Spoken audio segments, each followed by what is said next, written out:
உண்மையை சொல்லி நன்மையை செய்தால் உலகம் உன்னிடம் மயங்கும். நிலை உயரும் போது பணிவு கொண்டால் உயிர்கள் உன்னை வணங்கும். உண்மை என்பது அன்பாகும், பெரும் பணிவு என்பதும் பண்பாகும்.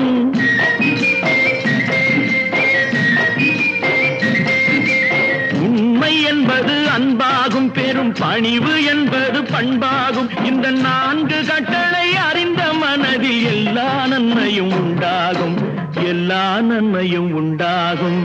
6 மனமே 6 அந்த ஆண்டவன் கட்டளை 6. 6 மனமே 6 அந்த ஆண்டவன் கட்டளை 6.